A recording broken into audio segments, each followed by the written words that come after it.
Então vamos lá, vamos falar sobre o set.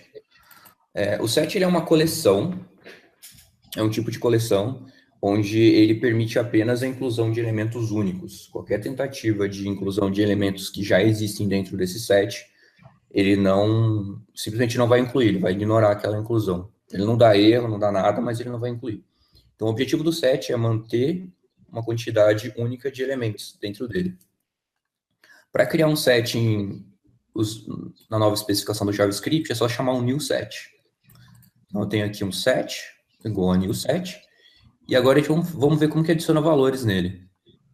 Então eu criei um grupo aqui adicionando valores, só para ele exibir de maneira separada. Deixa eu ver se eu coloquei collapse. E para fazer adicionar um elemento é simplesmente chamando o método add. Então a gente tem set.add e o valor. Então aqui eu fiz um set.addHello. Aí eu falei aqui no log que eu fiz essa operação e mostrei o set. Em seguida eu tentei adicionar a string goodbye. Fiz a mesma coisa aqui para saber o que tinha acontecido e loguei o set. E no final aqui, eu tentei fazer um set add hello de novo. Percebam que eu já tinha incluído ele aqui.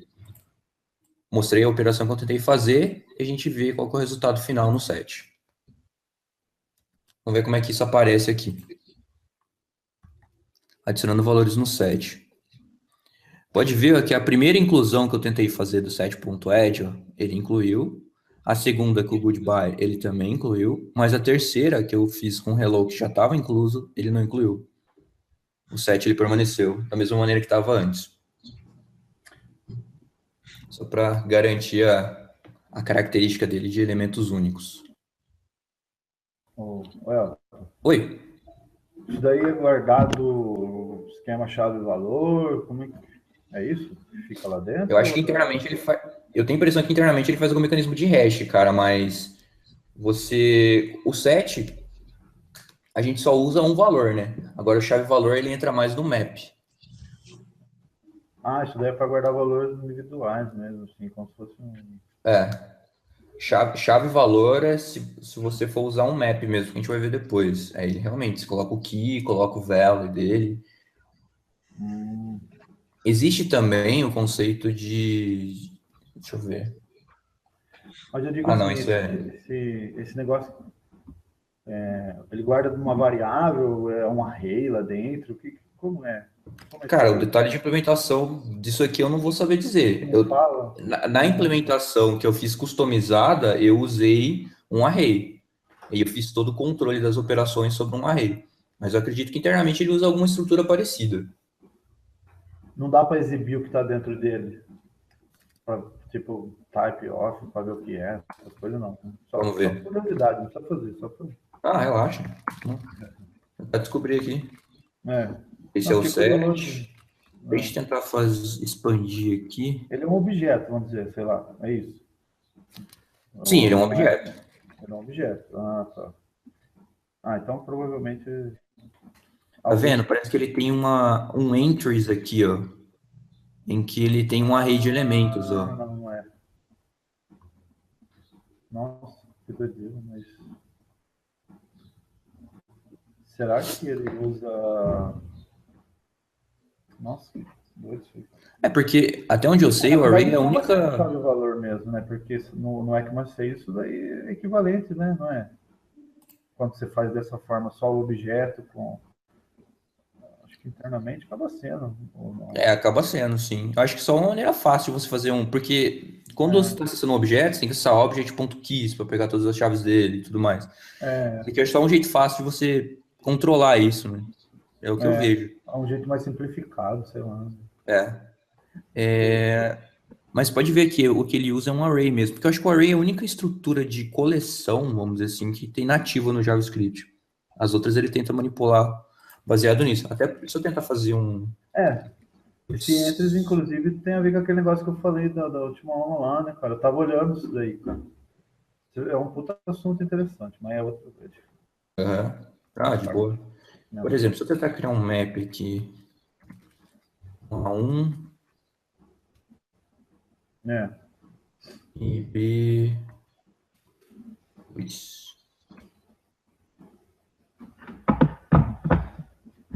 lá, internamente também ele é um array. É um array associativo. Então, internamente, a implementação é realmente um array. Tá. Se esperar mesmo, né? Que estrutura nativa. Legal. Show.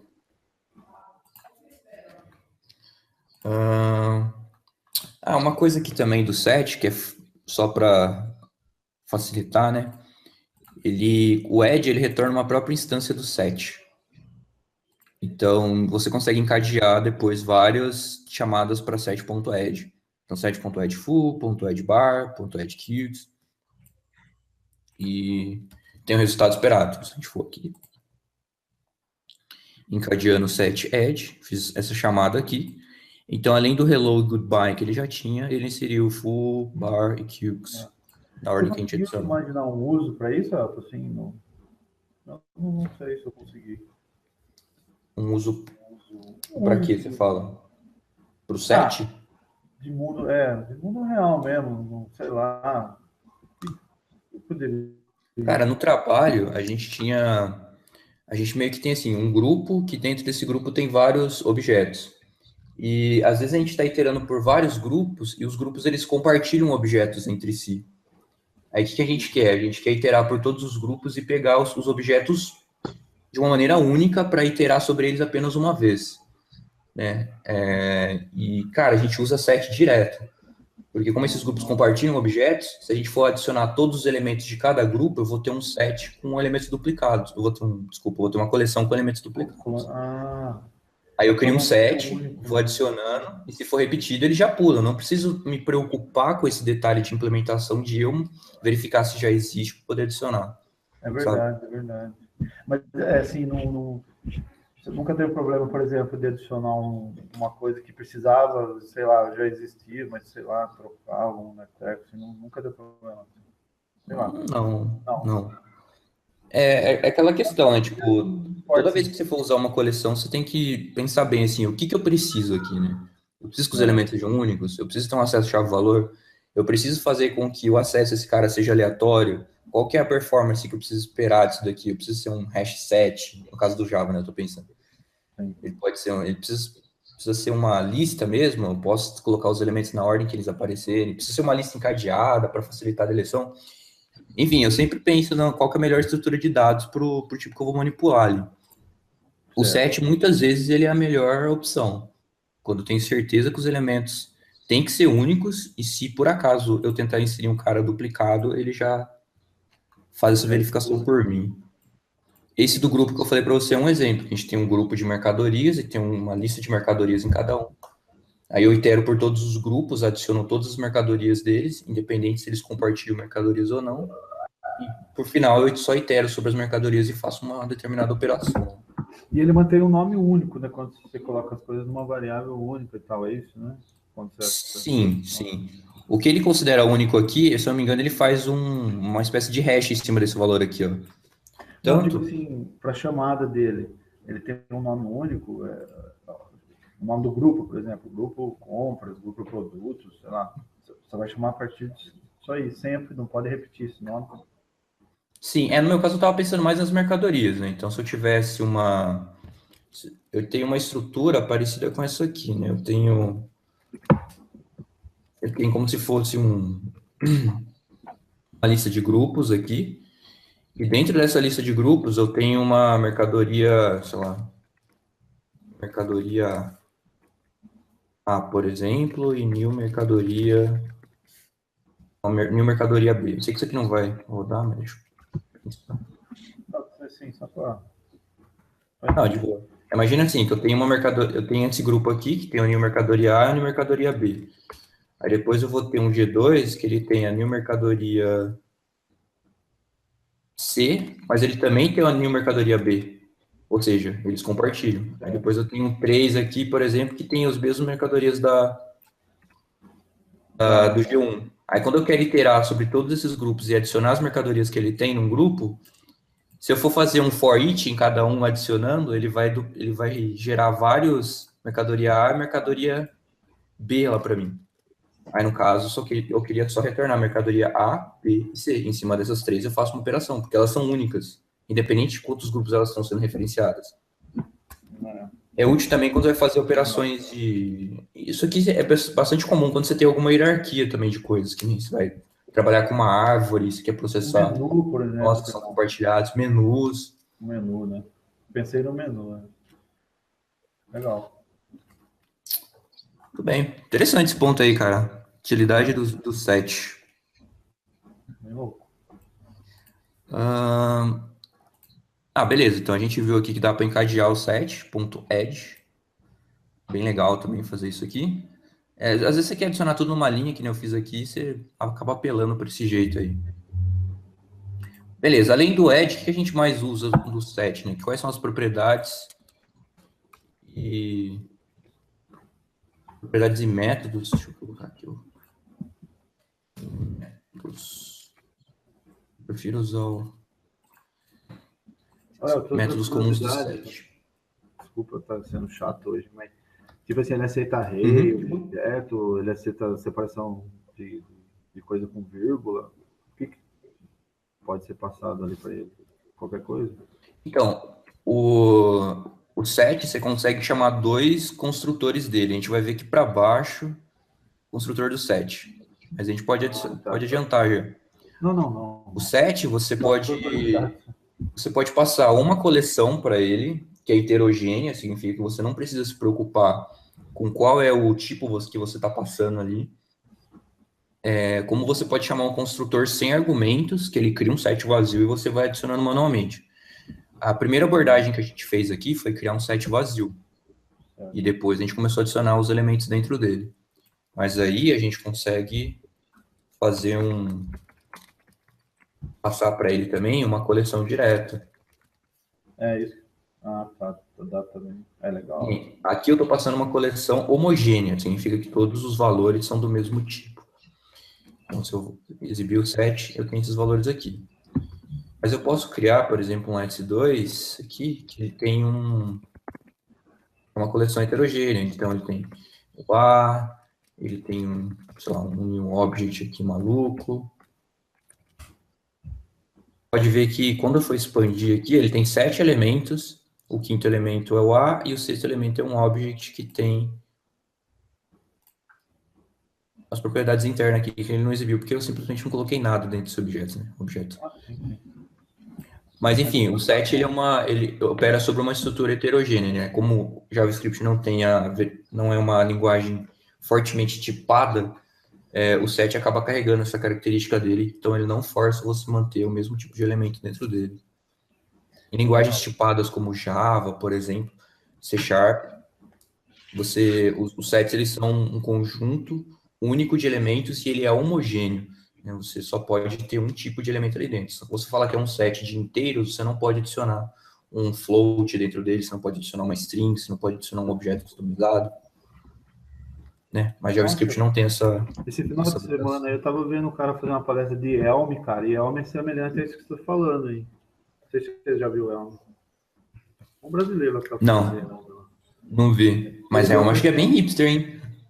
Elm mas eu não tô usando não, só foi curiosidade, eu nunca tinha, nem sabia o que era, né? Eu falei, vou ver o cara fazer uma palestrinha, mas tipo aquela só de apresentação. E ele falou sobre essa estrutura aí também, que o Elm também, mesma coisa. Tem que ser do tipo igual lá. Porque acho que é fortemente tipado também, né? Com certeza. Imagino que seja, cara, para ter esse tipo de validação aí. Para ter isso aí, com certeza. Existe toda aquela briga, né, em volta de linguagem fortemente tipada, linguagem dinâmica. Mas basicamente o ponto da galera com linguagem dinâmica você não precisa do compilador falando para você dos tipos, porque você vai ter testes unitários que vai comprovar se aquilo funciona. Aí a galera que defende fortemente tipada geralmente fala, mas o fato de compilador geralmente já de informar erros desse tipo em tempo de compilação já facilita muito o seu trabalho, que você só teria em runtime. Então, os dois argumentos são válidos, eu acho que eles não são exclusivos. Tipo, você não pode encarar como mutuamente exclusivos, né? Você tem que ver o ponto de um e ver o ponto de outro e ver realmente o que é interessante em cada uma das duas abordagens. Lá no Elm, ele Mas, não permite você passar você não consegue passar coisas erradas para frente, cara, senão você não consegue evoluir, isso é sabe? bom. Não. É muito louco, cara. É uma linguagem compilada, ou, Ângelo? Você sabe? Cara, é assim, porque ele, agora de cabeça, assim, eu não tenho certeza, mas ele tem uma parte que faz, acho que sim, acho que é compilado sim, cara. Porque assim, eu não vou lembrar o nome, mas tem uma etapa lá que precisa compilar ele, sim.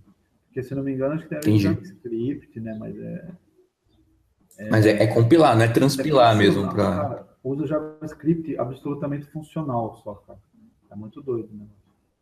Da hora. Bem Deve interessante. ser tipo um Haskell para versão JavaScript. Ele separa em três partes, porque pelo que eu entendi, ele separa em três partes: modelo, visão e a compilação, uma coisa assim, sabe? E se passar coisa errada do que ele recebe, não passa. Cara. Uhum. Só por Eu só tava curioso para saber quando você consegue pegar esse tipo de erro. Já na etapa de build, já, tipo, ele já falou, ó, você fiz a compilação aqui, ou transpilação, não sei exatamente o processo, e já deu erro aqui, você está tentando acessar um tipo inválido. Eu não vou saber falar para você, cara, mas eu acredito que é antes, cara. Antes? Ah, então legal. Cara, é bem interessante. Que aí você já evita ter dor de cabeça logo de cara, não precisa rodar a aplicação e É isso que ver eu tava te executando. falando. Ele não deixa passar e você não vai nem ter. Entendeu? Beleza, as propriedades comuns e métodos também comuns do set são esse que a gente viu do add. A gente tem o size, que verifica o tamanho do set. A gente tem o has, que ele verifica se um elemento já existe ou não no set. Além disso, a gente tem o delete e a gente tem o clear, que a gente vai ver aqui mais para baixo, especificamente esses métodos delete e clear. Aqui a gente vai testar o size e o has. O size, vocês podem ver aqui que eu não chamei ele com parênteses, tá? Porque ele não é um método, ele é uma propriedade, ou seja, um atributo do objeto set. Ele também, como é de se esperar, ele informa a quantidade de elementos que esse set tem. O set.has, ele é tipo o array.includes, sabe? Ele fala se o set contém aquele elemento. Esse método has tem vários nomes em várias coleções, né? A gente já viu ele como has. Faltou mostrar aqui, né, o que essas propriedades comuns do set estão exibindo, né? Vamos lá. Propriedades e métodos comuns do set. Então, deixa eu imprimir o set aqui, que eu nem lembro mais o que tem nesse set.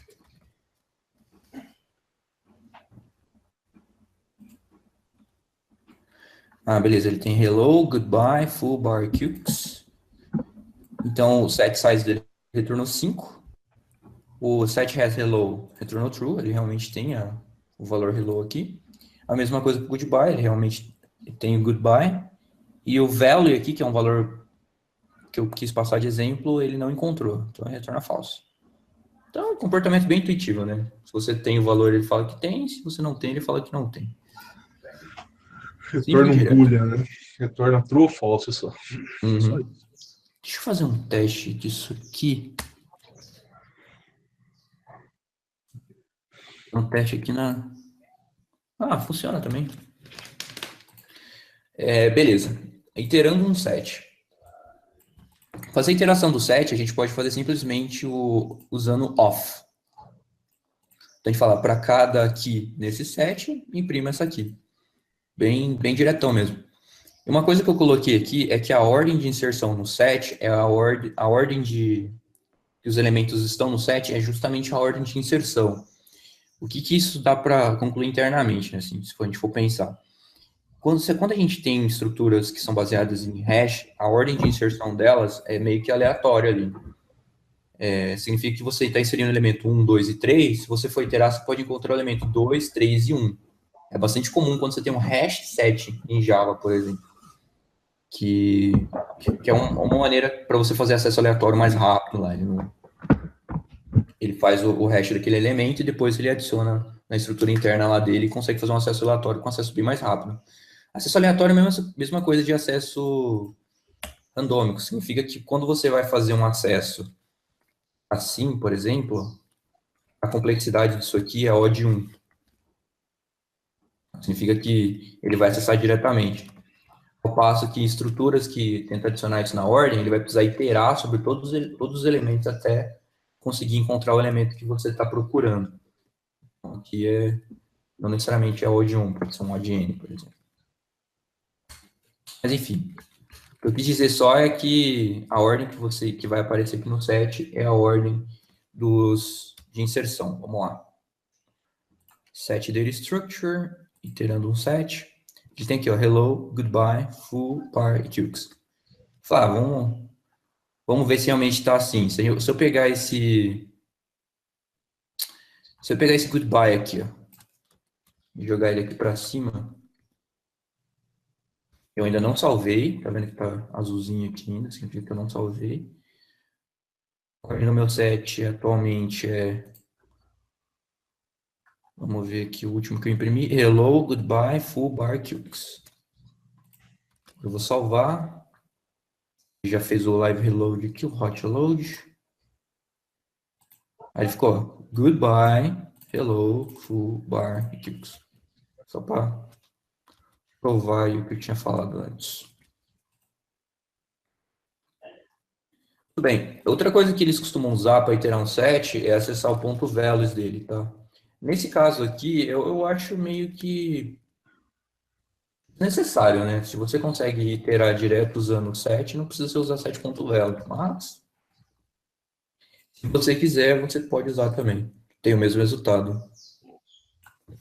Ele retorna todos os valores que tem dentro do set. Eu acho que não faz muito sentido porque o set ele só tem uma lista de valores. Agora, quando você está num map, o map você tem duas coisas distintas, né? Você tem o key e você tem o values. Então, aí faz sentido você fazer um map.keys, map.values, porque são duas coisas distintas. A mesma coisa você tem um map.entries, que retorna um parzinho para você de key value. Mas no caso do set, acho que não faz muito sentido, não. Então, vamos deixar assim mesmo. Cada aqui no set, log aqui. Show. Se tiver alguma dúvida aí, só interromper, tá? Não fiquem acanhados. Para excluir valores do set também é extremamente tranquilo. É simplesmente fazer um delete no valor. Então aqui eu peguei, loguei o set, deletei o hello. Aqui eu informei que operação que eu tinha efetuado e depois eu vou lá e dou um log nesse set novamente. Então, excluindo valores do set. Eu tinha esse set, excluí o hello, ele ficou só o set sem o hello. Então, um set que tinha 5 elementos passou a ter 4 elementos. Bem tranquilo. Mas o que acontece se eu tentar excluir um set, excluir do set uma informação que não existe, né? Em vez de hello aqui, eu vou, sei lá, excluir aqui o meu nome, por exemplo.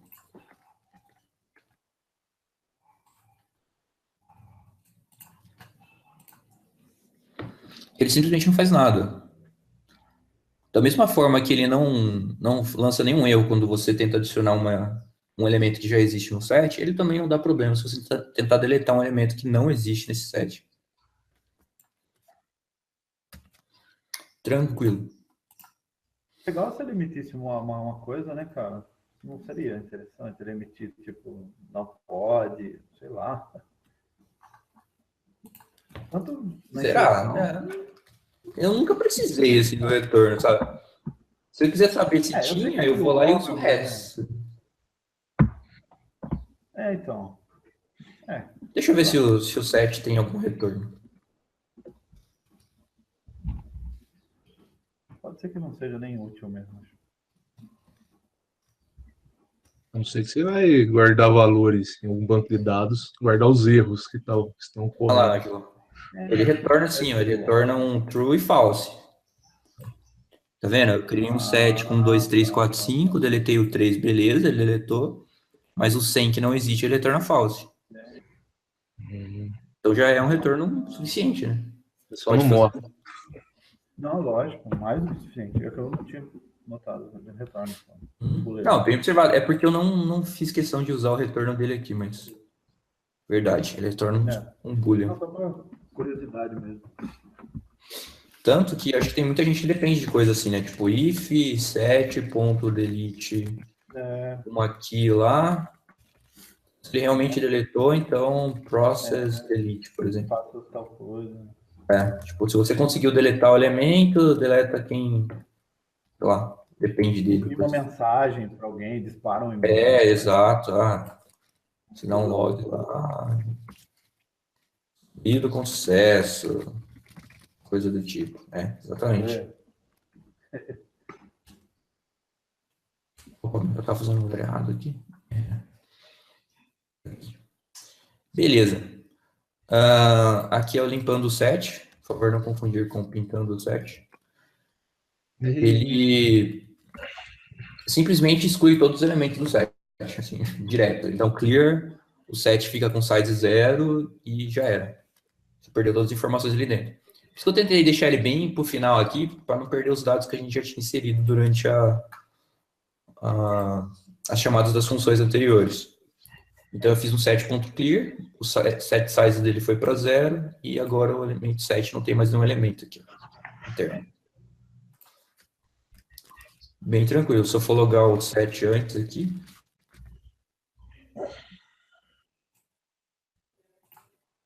Ele tinha 4 elementos. Depois E se eu criar um set com o mesmo nome, ele subscreve? Vai dar erro. Como assim um set com o mesmo nome? Você pôs ali set igual a new set, né? Você pôs o nome pro set? Eu não lembro. Eu pus o nome set para variável. Então, coloca novamente, cria novamente. Definir de novo. Tenta criar de novo para ver se ele subscreve. Então, mas ele não vai deixar porque eu fiz um let, né? Por causa do let. Se eu for fazer um var, beleza. Tem esse negócio. É a regra do let. Vamos tentar fazer um aqui, mas eu acho que ele vai dar esse problema aí. E o 7, vou até passar uma coleção aqui, 1, 2, 3.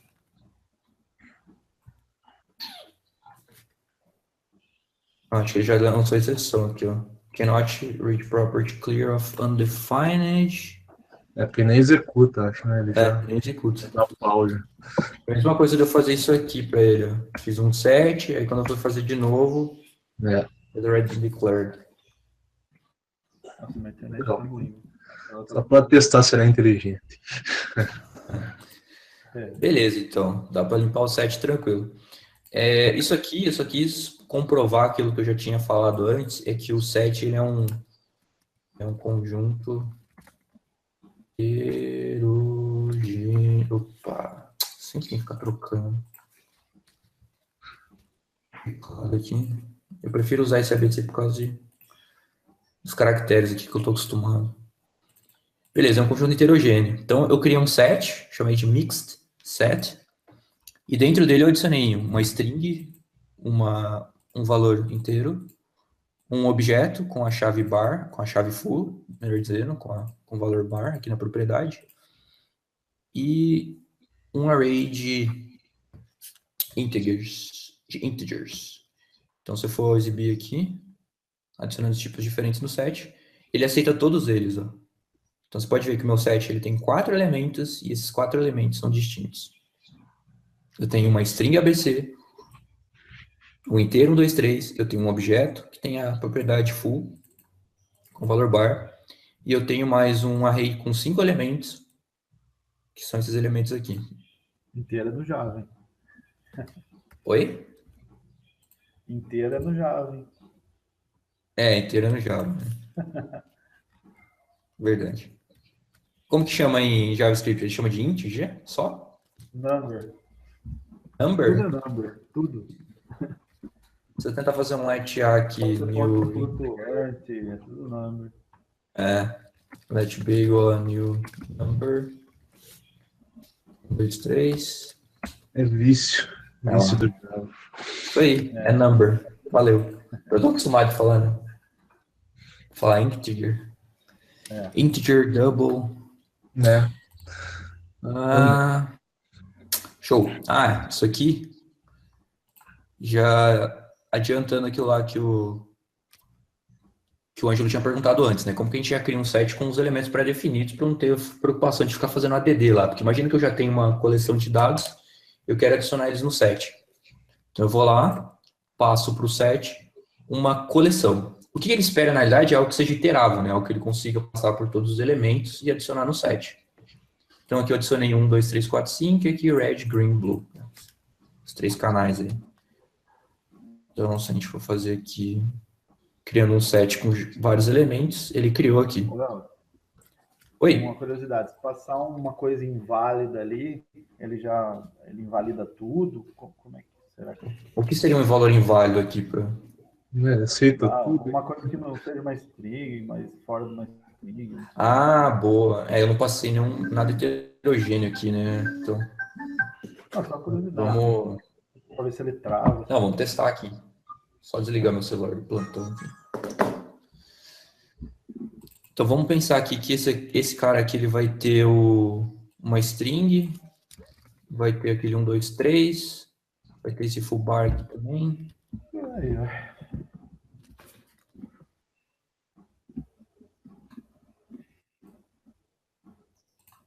Opa. Tranquilo, ele deixa adicionar. Agora vamos fazer outra coisa que eu esqueci de mostrar aqui. E se eu criar um elemento, passar uma coleção para ele com elementos repetidos? E aí? E aí, será que vai? Será que ele limpa sozinho? Olha lá, ele criou um set com 8 elementos, do 1, 2, 3, 4, 5, 7, 8 e 9. Se você for ver aqui, eu passei vários elementos repetidos, né? Por exemplo, o 3 aqui está repetido, o 4 está repetido, 1, 2. Vou colocar um 6 aqui no final para ficar bonito. Então, se você passar uma coleção, isso é bem útil, na realidade. Você já tem uma coleção, aí você quer pegar só os elementos que são únicos, você pode transformar ela num set. Então, se eu tiver aqui um let A igual a 1, 2, 3, 4, 5, 5, 4, 3, 2, 1, por exemplo, eu quero só os elementos únicos, muita gente faz isso, eles fazem um new set de A, ele retorna só 5 elementos. E no banco de dados seria igual aquele, quem sabe banco de dados aí, Select Distinct, né?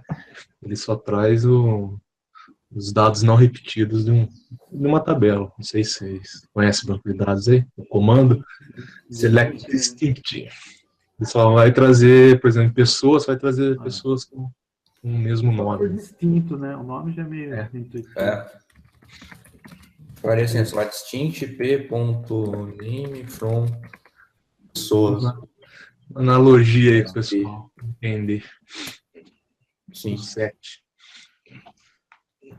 Tipo isso aí. Bem. Muito louco. Aqui, ó.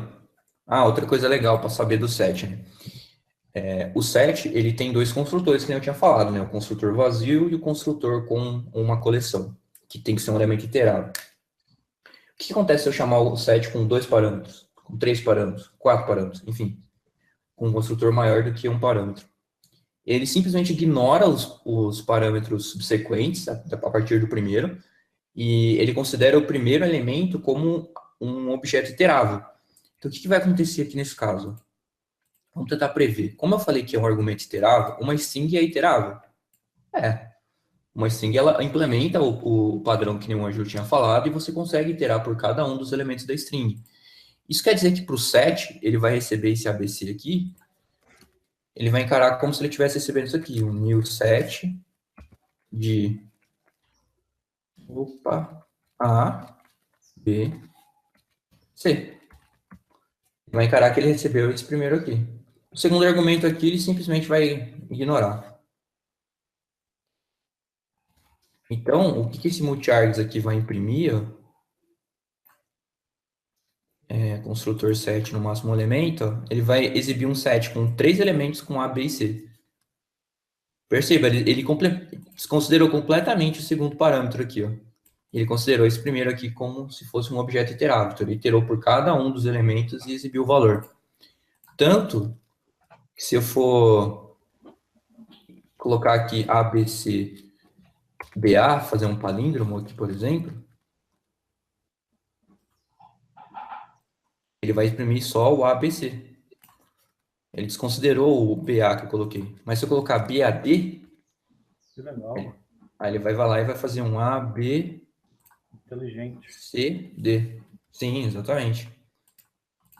Então, eu não preciso passar aqui um array bonitinho. Se você passar um objeto que é iterável, como uma string, para ele já é suficiente. Doido, hein? Show. Então, agora eu vou falar de uma coisa que eu acho legal, que a gente usa direto em sets, que são operações de conjuntos. Só que acontece que essas operações de conjuntos não têm funções nativas no S6, mas tem jeito de a gente fazer. Quais são essas operações de conjunto? A gente tem o union, o intersection e o difference, que é também chamado de minus em algumas bibliotecas. O que o union faz? O union ele simplesmente pega todos os elementos de um set, todos os elementos do outro e transforma num set só. Como o set tem a propriedade de não ter elementos repetidos, se algum elemento existir no set A e também existir no set B, eu estou unindo esses dois sets, ele vai manter apenas um único elemento. Então, vamos mostrar isso aqui na prática, né? Eu tenho uma const A aqui. É meio que a teoria da função, isso aí, né, cara? É um negócio que pertence aos dois grupos, será? Teoria da função? Não, falei besteira, desculpa. Eu digo assim, é como se fosse dois conjuntos, mas que o negócio pertence aos dois, essa união seria? Os dois grupos têm o mesmo. Matemática. Putz, cara, eu não estou conseguindo associar. Não sei se você está falando, sei lá, de função injetora, função bijetora, sobrejetora. Matemática mesmo. Você tá falando matemática pura aí. O que eu lembro da função é que ela tinha, a cada elemento do domínio, você tem um elemento na imagem lá. E você não pode ter o mesmo elemento do domínio associado a dois elementos da imagem. Então, se eu chamar fn de x, ele só pode estar associado a um valor y aqui, né? Ele não pode estar associado a y e z. Isso aqui já não é função. Esquece isso. Não, de boa. Quer dizer assim, por exemplo, você tem o A, você tem o B, e esse union aí quer dizer que une os dois sem tirando os repetidos. Isso. É exatamente isso. Une os dois, retirando e quando tem repetido, ele mantém um elemento só. Excluindo os repetidos. Tá. Então, se eu chamar aqui, ó, operações de conjunto, union, é representado assim matematicamente, tá? A união B. Então, eu tenho um elemento aqui, um set com os elementos 1, 2 e 3, eu tenho um segundo set com os elementos 4, 3, 2, então eles compartilham os elementos 2 e 3, né? E no final ele vai exibir um set de union que vai ser simplesmente o set do 1, 2, 3 e 4, que são os elementos que não são repetidos nos dois. Como que a gente faz isso? Para simular uma operação de conjunto, você pode aplicar um spread em cima do elemento do set A, um spread em cima do elemento B. Então, internamente, o que vai acontecer aqui? Ele vai fazer um set desse jeito. 1, 2 e 3, 4, 3 e 2. Ou seja, ele vai pegar todos os elementos do A e vai colocar em line, todos os elementos do B vai colocar em line e vai chamar o new do set. Isso aqui a gente já viu, que quando a gente passa vários elementos repetidos para o set, ele apenas pega os elementos não repetidos. Então, no final das contas, a gente acaba tendo uma operação de união quando a gente aplica o spread dele, passando por uma coleção no método newSet. Spread é vida. Muito bom, cara. Então, vamos lá. Só retornou elementos 1, 2 e 3. Agora...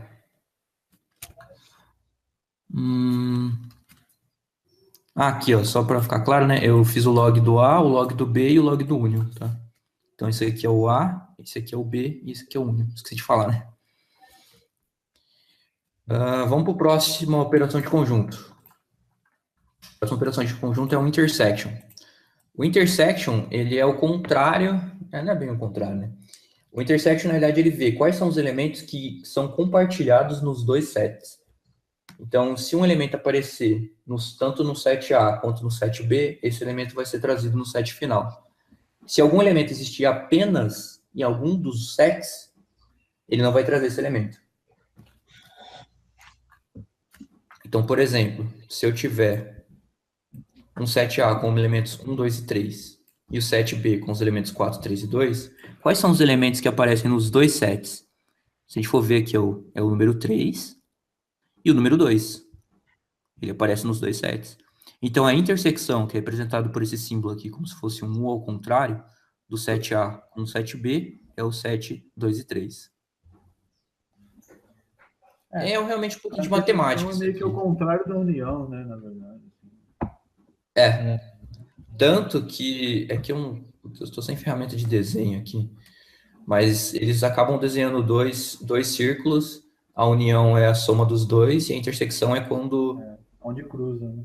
Onde cruza. Vamos colocar aqui intersection group. Images. Olha lá, a intersecção aqui dos conjuntos A e B é esse elemento vermelho aqui, ó. Tem que pertencer aos dois, né? Tem que pertencer aos dois. Da mesma forma, acho que tem union aqui também. Union set 3. A união do set A e B é a soma dos dois, inclusive com a intersecção aqui. Representado assim. Matemática. Um pouquinho de matemática. Então, como que a gente faz isso, né? Como eu falei, a gente não tem método nativo. Então, o que a gente pode fazer é o seguinte. A gente pode pegar todos os elementos do A e filtrar apenas aqueles que existe algum correspondente em B. Então, para cada elemento do A aqui, a gente passa por ele e verifica. Esse elemento que eu estou aqui, ele existe no outro set? Se ele existir, eu trago, porque ele é compartilhado. Se ele não existir, significa que ele é exclusivo do set A. Então, eu não vou trazer ele. Beleza? Aí aqui eu loguei a intersecção. Intersecção desses dois conjuntos, dá esse conjunto aqui de baixo. Beleza. E no final aqui a gente tem uma operação de conjunto chamado de difference, ou minus. Pode ter vários nomes. Que significa quais são os elementos que existem em A, mas que não existem em B. Beleza? Tipo, eu tô fazendo um A menos B. Então, se a gente for pegar aqui, ó, set theory. Deixa eu ver o que ele tem aqui, se ele tem difference.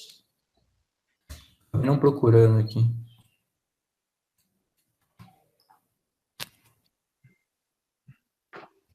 Acabei não procurando.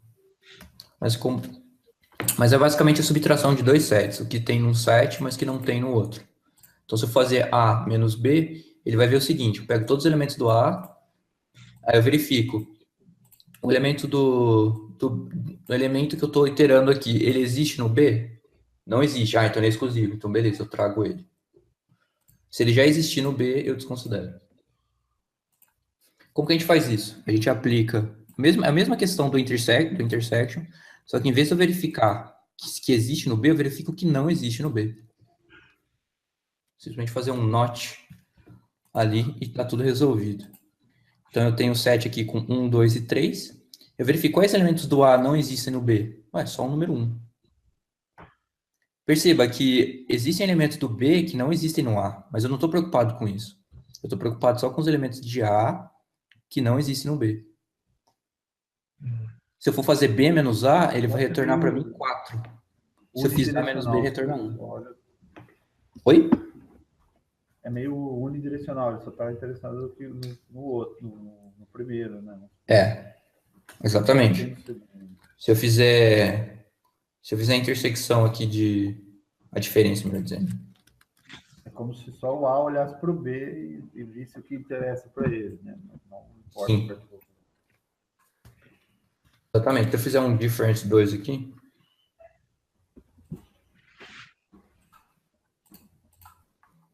Olha lá. Todos os elementos que existem em B, mas que não existem em A, que é B menos A. Ele verificou que só o 4 que existe aqui, mas não existe no elemento. Modifica totalmente, né? Sim, modifica completamente o resultado. A ordem dos tratores altera o viaduto. Sim, não é uma propriedade comutativa, não. Você não pode trocar os elementos. E vai dar o mesmo resultado. Galera, eu acho que de 7 é isso.